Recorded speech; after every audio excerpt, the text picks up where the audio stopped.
اعوذ باللہ من الشیطان الرجیم بسم اللہ الرحمن الرحیم الف لام میم ذالک الکتاب لا ریب فیہ صدق اللہ العظیم۔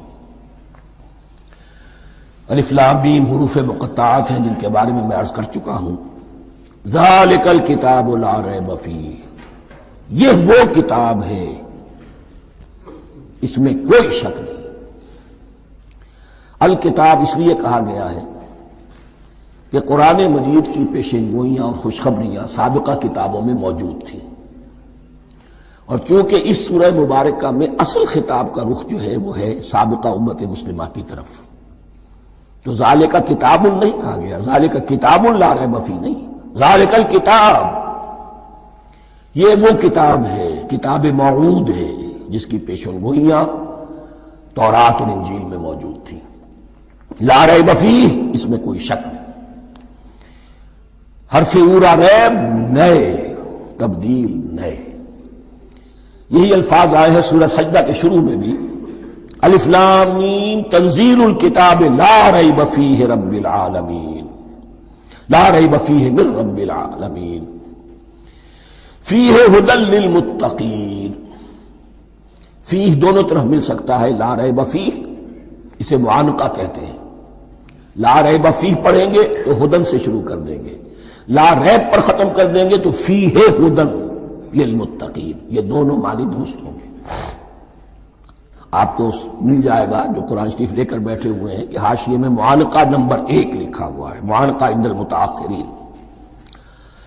ہدن للمتقین یہ ہدایت ہے، رہنمائی ہے اہل تقویٰ میں جو بچنا چاہیں۔ تقویٰ کا اصل مفہوم سمجھ، بقا یقین، کسی کو بچانا، تقویٰ خود بچنا۔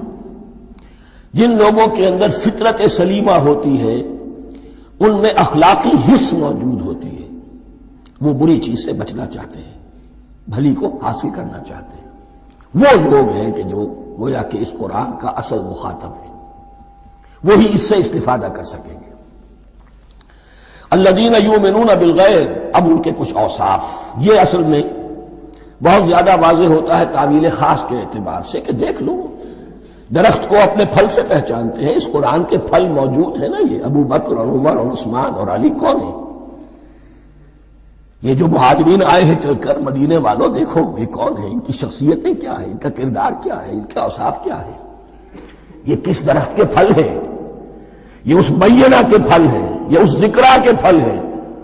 بینہ رسول من اللہ یتلو صحفا مطہرۃ فیہا کتب قیمہ، یہ اس شجرہ مبارکہ کے پھل ہیں، دیکھ لو ان کے کیا شب و روز ہیں۔ الذین یؤمنون بالغیب، جو غیب پر ایمان رکھتے ہیں۔ تعویل عام کے اعتبار سے اس کا بہت اہم مفہوم ہوگا، جو یہ طے کر لے کہ سوائے مادے کی دنیا کے مجھے اس سے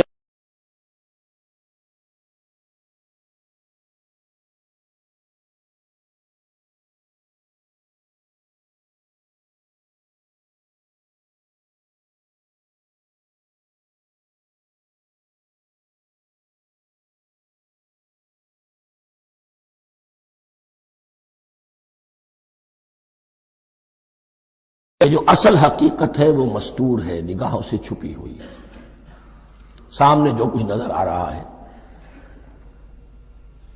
ایک انگلستان کے بہت بڑے فلسفی کی کتاب کا عنوان ہے appearance and reality, reality and appearance, Bradley کی کتاب۔ اپیئرنس جو کچھ نظر آ رہا ہے یہ حقیقت نہیں، حقیقت اس کے پیچھے ہے۔ اور کنفیوشس کا ایک جملہ ہے جو بہت بڑا حکیم اور فلسفی تھا، چین کا بہت بڑا حکیم اور فلسفی، اور ہو سکتا ہے کہ نبی ہو، واللہ عالم، ہم کہہ نہیں سکتے۔ اس کی تعلیم بڑی اخلاقی تعلیم ہے، اور اس کا جملہ سنیے، یہ یؤمنون بالغیب کی اس سے زیادہ صحیح تشریح ممکن نہیں۔ There are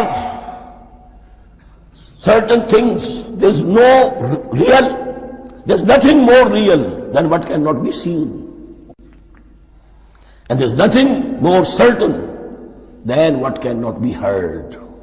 وہ حقائق جو آنکھوں سے نہیں دیکھے جا سکتے اور کانوں سے نہیں سنے جا سکتے، ان سے زیادہ یقینی اور واقعی حقائق اور کوئی نہیں۔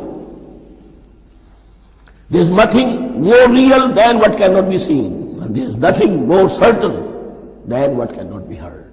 الذین یؤمنون بالغیب ویقیمون الصلاۃ، نماز قائم کرتے ہیں، ومما رزقناہم ينفقون، اور جو کچھ ہم نے انہیں دیا ہے اس میں سے خرچ کرتے ہیں، خیر میں، بھلائی میں، نیکی میں، ابناء نو کی حاجات کو رفع کرنے میں، لوگوں کی تکلیفیں دور کرنے میں، خود اللہ کے لیے، اللہ کی رضا جوئی کے لیے، اللہ کو قرض حسنہ دیتے ہوئے۔ والذین یؤمنون بما انزل الیک وما انزل من قبلک، اور وہ کہ جو ایمان رکھتے ہیں اس پر بھی جو آپ پر نازل کیا گیا ہے محمد صلی اللہ علیہ وسلم، اور اس پر بھی کہ جو آپ سے پہلے نازل کیا گیا۔ یہ بہت اہم الفاظ ہیں، اس لیے کہ عام طور پر آج کل ہمارے ہاں یہ خیال پھیلا ہوا ہے کہ یہ تورات اور انجیل کے پڑھنے کا کوئی فائدہ نہیں، کوئی ضرورت نہیں، کوئی ضرورت نہیں کی حد تک تو شاید بات صحیح ہو، لیکن کوئی فائدہ نہیں، یہ بالکل غلط ہے۔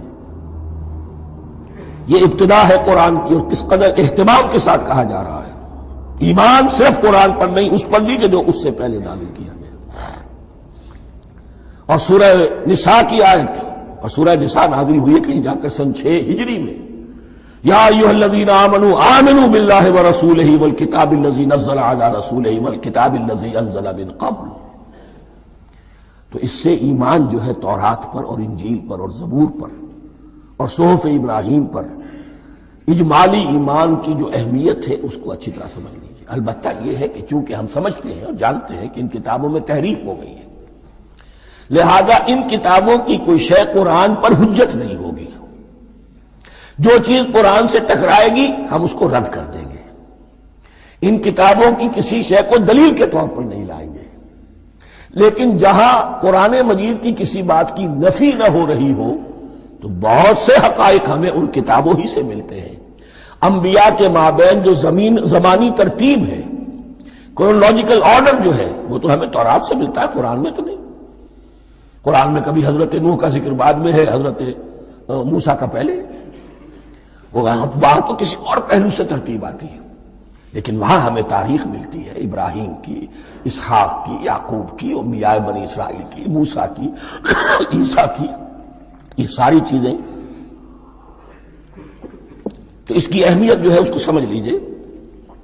والذین یؤمنون بما انزل الیک وما انزل من قبلک وبالآخرۃ ھم یوقنون، آخرت پر وہ یقین رکھتے ہیں۔ نوٹ کرنے والی بات کیا ہے کہ باقی سب چیزوں کے لیے لفظ ایمان آیا، آخرت کے لیے ایقان کیوں؟ واقعہ یہ ہے کہ انسان کے عمل کے اعتبار سے سب سے زیادہ مؤثر شے ایمان بالآخرہ ہے۔ ایمان بالآخرہ ہے تو عمل سیدھا رہے گا کہ ہاں مجھے جواب دہی کرنی ہے، جانا ہے، اٹھنا ہے، اللہ کے حضور حاضری ہے۔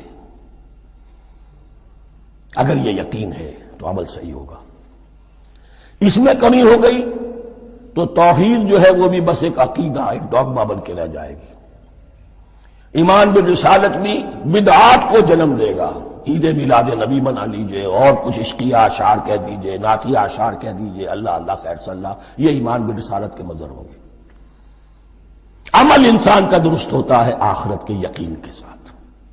وَبِالْآخِرَةِ هُمْ يُوقِنُونَ، آخرت پر انہی کا یقین ہے، انہی کا یقین ہے۔ یہ حصر بھی ہے اس اعتبار سے کہ یہودی میں مدعی تھے کہ ہم آخرت پر یقین رکھتے ہیں، یہاں کنٹراسٹ دکھایا جا رہا ہے، آخرت پر یقین رکھنے والے یہ لوگ ہیں، اور تعویل خاص کے اعتبار سے وہ لوگ موجود ہیں تمہاری نگاہوں کے سامنے۔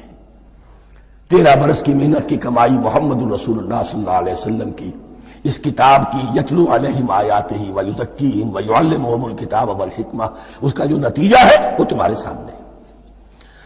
اولئک علی ھدی من ربہم، یہ وہ لوگ ہیں جو اپنے رب کی طرف سے ہدایت پر ہیں۔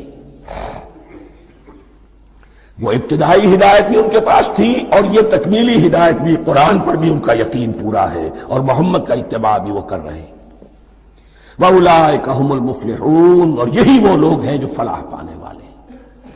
فلاح کا لفظ بھی قرآن مجید کی بڑی اہم اصطلاح ہے، منزل مراد کو پہنچ جانا، کسی باطنی حقیقت کا